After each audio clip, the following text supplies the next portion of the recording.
கடவுள் இல்ல, எங்களுக்கு வந்து வேற மாதிரி மெக்கா அப்படின்னு சொல்றாங்க, அதுலயே வேற மாதிரி சொல்றாங்க. அது அவங்களுக்கு தனி கொள்கை இருக்கா இல்ல எப்படி ஏதாவது?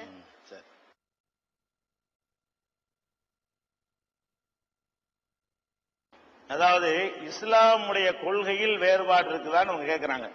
ஏன் கேட்கிறாங்கன்னு கேட்டா, முஸ்லீம்கள்ல சில பேரு நாகூர் தர்காவுக்கு போய் வணங்குறாங்க, சில பேர் தப்புங்கிறாங்க. அதை சில பேர் நாகூர் தர்காவில் போய் கும்பிடுறாங்க, சில முஸ்லீம்கள் என்ன செய்யறாங்க, அது தவறுங்கிறாங்க. அப்ப உங்களுக்குள்ளேயே அப்படி 2-3 விஷயம் இருக்குதான்னு கேட்கிறார். முதலாவது விஷயம் என்னன்னு கேட்டா, இஸ்லாத்துல வந்து எந்த விதமான குழப்பமும் கிடையாது, தெளிவா இருக்கிறது. முஸ்லீம்கள்ட்ட நீங்க சொல்லக்கூடிய குழப்பம் இருக்கிறது, அறியாமையினால இருக்கிறது.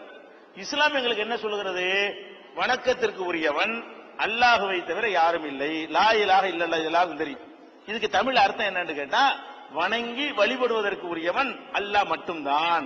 அப்ப இதை ஒருத்தர் ஏத்துக்கிட்டாலும் முஸ்லீமா இருக்க முடியும். ஒரு கடவுள் சூப்பர் பவர் ஒருத்தன் தான், அவனை தவிர நான் எதையும் கடவுள் ஆக்க மாட்டேன்னு ஒருத்தர் நம்பினார்னா அவர் முஸ்லீமா இருப்பாரு. இதை நம்பலன்னா முஸ்லீமா இருக்க மாட்டார்.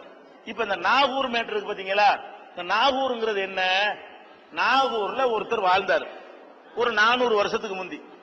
அவரு மனிதர், நம்மள மாதிரி சாப்பிட்டாரு, நம்மள மாதிரி குடிச்சாரு, நம்மள மாதிரி தூங்கினாரு, நம்மள மாதிரி நோய்வாய்ப்பட்டாரு, நம்மள மாதிரி மலை ஜலத்தை சுமந்து இருந்தாரு, நம்மள மாதிரி தாய் வயிற்றுல கருவுல இருந்தாரு, நம்மள மாதிரி செத்து போயிருவார்.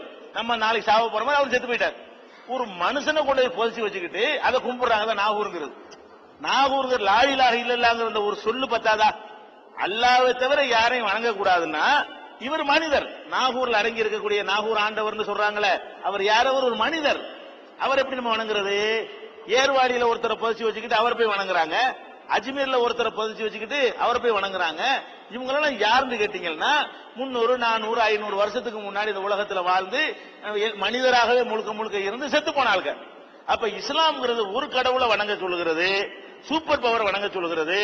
இந்த நாகூருக்கு போறவர்கள் எல்லாம் இதுக்கு மாற்றமாக, குர்ஆனுக்கு மாற்றமாக, இஸ்லாத்தினுடைய அடிப்படைக்கு மாற்றமாக மனிதர்களை, அதுவும் செத்து போனவர்களை வணங்குகிறார்கள். அப்ப செத்து போனவங்களை வணங்குறதுக்கு இஸ்லாம் சம்பந்தம் கிடையாது. அதனால நாகூர்லாம் இல்ல, நாகூருக்கு போகாதீங்கன்னு நாங்க சொல்றோம். இது இன்னும் சொல்ல போனா ஒரு மனிதரை வணங்கலான்னு வச்சுக்கிருவோம். அப்படி வணங்குறதா இருந்தா எங்க மார்க்கத்துல முதல் நிலையில யாரு? நபிகள் நாயகம் தான். எங்க முஸ்லிம்களை பொறுத்த வரைக்கும் நாங்கள் மனிதர்கள்ல யார முதலிடத்துல வைக்கணும்? நபிகள் நாயகத்தை வைக்கணும். இவரையெல்லாம் நாகூர்ல புதைச்சு வச்சுக்கிறாங்களே, இவரை 400 வருஷத்துக்கு முந்தி வந்தவர், இவரையெல்லாம் வணங்கலாம் என்று சொன்னால் நபிகள் நாயகத்தை வணங்கலாமா இல்லையா? ஆனால் நபிகள் நாயகம் அவங்கள்ட்ட அன்றைக்கு வாழ்ந்த மக்கள் வந்து கேட்கிறாங்க, நபிகள் நாயகமே, பல நாடுகளுக்கு நாங்க போறோம், அந்த தலைவர்கள் காலில் எல்லாம் விழுந்து மக்கள் எல்லாம் கும்பிடுறாங்க, நீங்க எவ்வளவு சிறந்த தலைவரா இருக்கிறீங்க, நான் உங்க காலில் விழுந்து நாங்க கும்பிட போறோம் அப்படின்னு கேட்கும் பொழுது நபிகள் நாயகம் என்ன பண்ணாங்க, ஒரு மனிதன் இன்னொரு மனிதன் காலில் விழுவதை நான் அனுமதிக்க முடியாது. அப்படி அனுமதிப்பதாக இருந்தால் கணவன் காலில் மனைவி விழுறால, அது உலகம் பூரா ஏத்துக்கிட்டு இருக்கிறாங்க, அதையும் நான் தப்புன்னு சொல்லி இருக்கிறேன். உலகம் பூரா என்ன நிலைமை இருந்துச்சு அன்னைக்கு? திருவள்ளூர்ல அப்படித்தானே சொல்றாரு. திருவள்ளூர் கூட என்ன சொல்றாருன்னு கேட்டா, தெய்வம் தொழால் கொழுனன் தொழுதலுவால் பெய்யன பெய்யும் மழை. தெய்வத்தை வணங்காம புருஷனை தொழுதுகிட்டு இருந்தா மழை பெய்யா பெஞ்சிரும்ங்கிறார் வள்ளுவர. அது அந்த காலத்து நம்பிக்கை, அவரை சொல்லி குத்தம் இல்ல. அந்த காலத்து மக்கள் எப்படி நம்புனாங்கன்னு கேட்டா, புருஷங்கிறவன் கடவுள், புருஷனை பொண்டாட்டி வணங்கணும் அப்படின்னு சொல்லிட்டு இருந்தாங்க. இதை நபிகள் நாயகம் முதல்ல உடைக்கிறாங்க. இதை எதிர்த்து என்ன செய்யறாங்க, புருஷங்கால பொண்டாட்டி விழக்கூடாது, புருஷன் கடவுள் கிடையாது, புருஷன் மனுஷன் தான், ஆளுக்கு சமபங்கு இருக்குது என்று சொல்லி முதல்ல உடைச்ச நபிகள் நாயகம். முதல்ல கணவன் காலில் மனைவி விழக்கூடாது தடுத்தவங்க. அது சொல்லி காட்டுறாங்க. மனுஷங்கால மனுஷன் விழுவுறது பிரச்சனை இல்லைன்னா நான் இதை தடுத்திருப்பேனா? கணவன் காலில் மனைவி விழுவதை தடுத்தன்னா என் காலில் உள்ள சொல்லுவேனா? அதனால எந்த மனுஷனும் எந்த மனுஷன் காலிலையும் விழக்கூடாது, மனுஷன் தான். அப்ப நபிகள் நாயகத்தை நாங்கள் வணங்கக்கூடாது என்பதற்கு இவ்வளவு தெளிவான ஒரு கட்டளை எங்களுக்கு இருக்கிறது. இன்னும் சொல்ல போனா நீங்க பார்க்கலாம், உலகத்துல வந்து நேத்து முந்தா நாள் வந்தவர்கள் இருந்து பல 1000 வருஷத்துக்கு முந்தினவங்க வரைக்கும் சிலை வடிவமா காட்சி தர்றாங்க. 2000 வருஷத்துக்கு முந்தின வள்ளுவருக்கு சிலை இருக்கிறது, இயேசுநாதருக்கு சிலை இருக்கிறது. அப்ப சிலை வடிக்கிற காலத்துல முந்தின காலத்துல இருந்தவர்கள் எல்லாம் சிலை இருக்கிறது. நபிகள் நாயகத்துக்கு சிலை இருக்குதா? நபிகள் நாயகத்துக்கு படம் இருக்குதா? என்னைய படமாவே ஆக்க கூடாதுட்டாங்க அவங்க. ஏன்? நாளைக்கு அறியாம எவனாச்சும் அதுக்கு பத்தியை குளிச்சு கும்பிட்டுருவான். நான் கடவுள் நான் என்ன கொள்கை அது கரெக்டா இருக்கணும். நானே அந்த கடவுளை வணங்குறது சொல்றதுக்கு தான் வந்திருக்கேன். என்னை வணங்க நான் வரல. நீங்க எல்லாம் என்னைய வணங்கணும்னு சொல்வதற்கு நான் வரல. நீங்களும் நானும் என்ன அந்த ஒரு இறைவனை வணங்குவோன்னு தான் கூப்பிட்டாரு அவர். அதுல கொஞ்சம் கூட மாறவே இல்லை. ஒரு இறைவனை வணங்கணும்னு சொன்னவர்கள் எல்லாம் இறைவனாக்கி விட்டார்கள். இறைவன் இல்லைன்னு சொன்னவர்களும் இறைவன் ஆக்கிட்டாங்க. புத்தர்லாம் கடவுள் இல்லைன்றாரு. புத்தர் என்ன பண்ணாரு? அன்பே சிவம்டாரு. அன்புதான்ப்பா கடவுள், கடவுள் எங்கப்பா தனியா இருக்குன்றாரு. அவர் கூட கடவுள் ஆக்கிட்டாங்க. அப்ப கடவுள் இல்லைன்னு சொன்னவர்கள் கடவுள் ஆகிவிட்டார்கள். பெரியார் கடவுள் ஆகிட்டாரு. அவருக்கு மலர் வலை வைக்கிறாங்க, மாலை போடுறாங்க, அது ஒரு வகையான வழிபாடு தானே.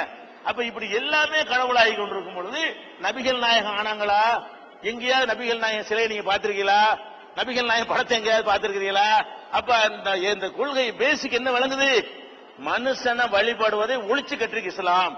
அப்படி இருக்கும் பொழுது செத்து போன ஆளுக்களை போச்சுக்கிட்டு வணங்கினா என்ன அர்த்தம்?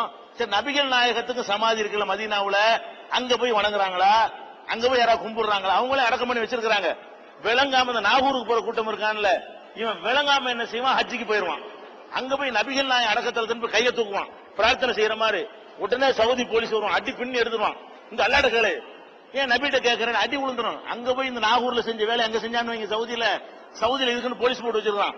நபிகள் நாயகம் அடக்கத்தலத்துக்கிட்ட நின்று நபிகள் நாயகமே கையை தூக்குனா முடிஞ்சு போச்சு, அடி விழுந்துரும். இங்க போய் பள்ளியாசல போய் அல்லாட்ட கேளு, ஏன் இறந்து போன ஆள்கிட்ட கேட்கிற அப்படின்னு சொல்லி தடுக்கக்கூடிய அளவுக்கு நீங்க சவுதியில நீங்க பார்க்கலாம்.